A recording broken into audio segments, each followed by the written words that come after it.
أعوذ بالله من الشيطان الرجيم بسم الله الرحمن الرحيم والصلاة والسلام على رسول الله سيدنا ومولانا محمد وآله وصحبه ومن والاه السلام عليكم ورحمة الله وبركاته بكينو نgi leen di nuyu di leen ziyaara di leen balu xaq te di leen bal xaq di leen ñaanal jàmm waaye itam di sàkku ci yéen ngeen ñaanal nu ko noo ngi ñaanit borom bi tabaraka wa taala mu defal nu tawfiq bool nit defal dimbal mbokk yi nu dikkaat ak yéen ci xaddisu bis bi mu di xaddisul yawm niki ni ko baaxoo di ànd ak yéen bis bu jot seen mbokk Cheikh Mbaye Seck di ko ànd ak yéen an abi saidin alxudri abu saidin alxudri radiallahu anhu yàl na yàlla dolli ko ngërëm qaala nee na kaana nekkoon na rasulullah yonante yàlla bi sallallahu alayhi wa sallama ashadda di gën a tar xayaan kersa min al xayaay ci ab xiig muy ab jànq jigéen ju ndaw joo xam ne sayugul fi xidriha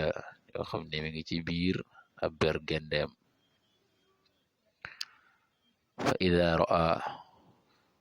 bu gisee shay'an dara yakrahuhu lool sim na ko arafnaahu nu xam ko fi wajhihi ci xar kanamam muttafaqun alayhi abu saïd al xudri mooy wax ne yonent bi sallallahu alayhi wa sallam di dafa bari woon kersa ba nga xam ne moo gën a ëpp kersa jigéen ju ndaw joo xam ne sëyegul damuy baree kersa yonent bi sallallahu alayhi wa sallam moo ko ëpp kersa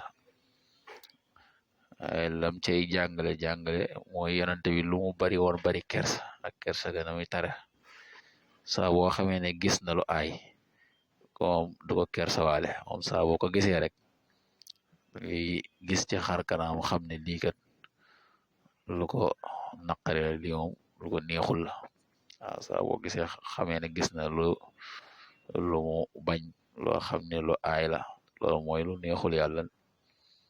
lu ñu tere moom day feeñ ca xar kanam boo ko xoolee xam ne lii du ko neexul la kon loolu bokk yi dañ cey dégg ne maanaam kersa moom lu mu bari bari itam jëmul ci loo xam ne lu neexul yàlla ak neexul yonante bi moom kenn du ko kersawaale lu mot a bàyyi xel la xam ne kon yonante bi moom kersa ki li mu doon bari lu aay moom du ko kersawaale saa boo gisee rek moom dañuy xam ci kanam xam ne kii kat lii moom lu aay la lii lu ko neexul la yàlla na yàlla defal ñu tawfiq defal ñu dimbal in uridu al islah ma stata'tu ma tawfiqi illa billah wassalaamu alaykum wa rahmatullahi wa barakatuh